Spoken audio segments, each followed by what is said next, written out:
የኔ ፍቅር ወጣልሽ? ሌላ ወንድ መልመድ ቻልሽ? አይ ቲንክ ከቤቱ ቀለም ጋር ይሄንኛው አሪፍ ይመስለኛል። ምን ታስቢያለሽ ፍቅር? ፍቅር ወይ ምን አልከኝ? ይሄንኛው እንዴት አየሽ እያልኩሽ ነበር። ምን ነው ፍቅር ችግር አለ እንዴ? አረ የለም አሪፍ ምርጫ ነው። እያየሽ ጠብቂ፣ የሥራ ስልክ ነው።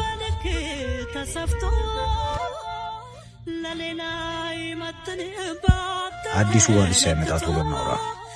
እስቲ እዚህ ምን ታደርጋለህ? እዚህ እንደሆንኩ እንዴት አወቅ? እየተከታተልኳችሁ ነበር። ልታገቢ እንደሆነ ስሰማ በጣም የተናደድኩት። ምን ነው ቆሜ እንድቀር ነበር እንዴ ፍላጎት? የኔ ፍቅር ወጣልሽ? ሌላ ወንድ መልመድ ቻልሽ? በፈጣሪ እርዳታ። ሂዊ ቀልድሽ ነው። አትሽን እንጂ ልብሽን ለማያስር ቀለበት ለማድረግ አትጀምሪ። እውነት አንተ የኔ ማለት ሞራሉ አለ? ሰው እንዳልሆን ከተውከኝ በኋላ አሁን ምን ቀረኝ ብለህ? አጥፍቼ ሊሆን ይችላል። ለሱ በጣም ይቅርታ። በጣም ዘገየክ። ግን እኮ ታፈቅሪኛለሽ። ፍቅር እንደምታስበው አይደለም። በአንድ ጊዜ ሁለት ጎጆ መስራት አይቻልም። ደህና ሁኚ አቤል። ሂዊ አትሂጂ። እንኳን ደስ አለህ። ይኸው ትዳር ያፈረስከው።